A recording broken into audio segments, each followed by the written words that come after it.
langkang gulay na naman ang titirahin natin ngayon. Yan o, na tinunuan natin or gata. Yan o, na ang ating pangsahog dyan ay itong ating tuway. Yan o, hinugasan na natin yung tuway. Yan o, napakasarap talaga yan. What's up mga kalumad, mga kapobre, sa episode na to, magandang hapon pala dyan. Pupunta tayo dito sa punuan ng langka, kasama ko itong bata yan, oh. At meron akong nakita ditong langka at hindi ko na pinapasaylo at binibinera ko na dahil ating gugulayin yan, yan oh. Yan, at pinaalsa ko na sa kay Amang yung bata yan oh. Yung baboy namin Amang, yung nag-alsa na bata Amang yan.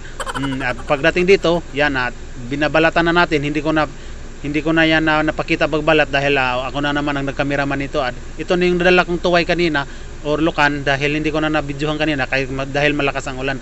Pinatilang ko na yung lukan dahil isasagol natin yan sa ating tinunuan na langka. At itong bata na naman nagpahaling naman ako dito at ako nang niyog. Ito na yung langka kanina na inabutan sorry talaga mga kalumad, inabutan talaga tayo ng gabi.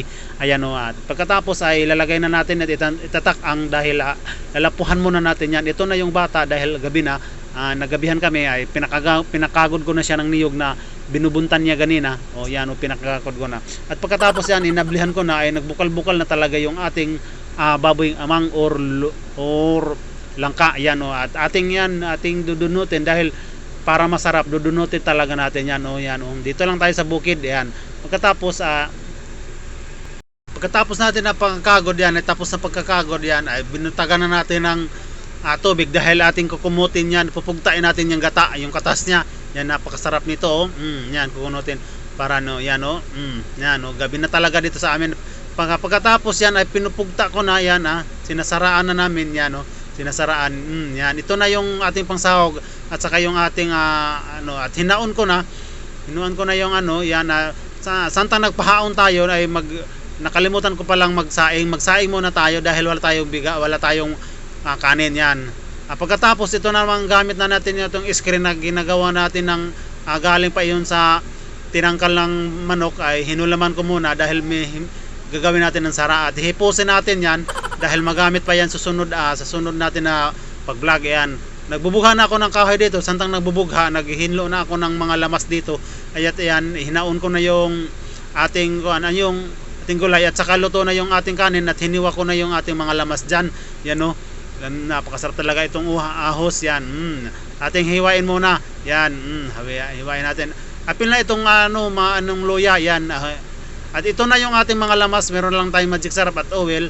Yun ang ating mga, at luto na itong ating kanin at hinabuan na natin at pinuli na natin yung ating karha dahil painitin natin yan at talagyan natin ng oil or mantika. Yan o, butang natin dyan. Yan, dahil gabi na nito at hinugasan ko na itong ating pangsahog na tuway or lukan. Yan, hinugasan, ilalagay natin dito. Yan guys, lagay natin yan. Pagkatapos nainit na yung karha natin at ilalagyan na natin ng oil at saka ilalagay natin yung ating mga lamas dyan na luya at saka bawang at saka sibuyas. Ayan, yan, simple lang ating lamas dyan dahil bukid dito malayong tindahan. Pagkatapos mainit na, ilalagay na natin yung ating sahog. Unahan natin mga kalumad, sahog mo dahil ilalagay natin yung ating subak talaga. Yan o, ukayin muna hanggang sa maluto. Ayan, medyo luto-luto na yon ang ating sahog. Yan o, at pagkatapos lalagay na natin itong ating linapuhan kanina na langka or baboy Amang. Yan o, lagay natin yan. Yan o, lagay. Pagkatapos ayan o, tinudo ko na, linahat ko na talaga dahil marami kaming kakain nito. Yan, lagay natin dyan. Yan, lagay. Yan, hindi na ako nagagamit ng kutsara dahil nalilisudan ako. Ito na lang, dahil malisuday gayod. Yan, lagay natin, himo natin yung plato ng na. Pagkatapos ay lagay na natin yung gata ng niyog. Yan, lagyan, napakasarap talaga nito. Ito muna ang ulam natin ngayon dito sa bukid mga kalumad. Yan o, dahil mga kapobre tayo, ito muna ang ating ulamin. At pagkatapos meron lang ako ditong isang pirasong magic sarap lang yung ating gawin natin ng pangpalasa dyan. Yan, at saka pupunan natin ng asin dahil medyo marami-rami na naman yung ating gulay. Lalagyan lang natin ng asin, kunting asin para masarap at ating ukayin para yung kumapit yung ano, yung mga lamas-lamas diyan na nagpagawa na ako dito ng sawsawan dahil wala kaming suka. Ginawa na namin yung kuan. Nasaya mo na saya tadalala. Yan.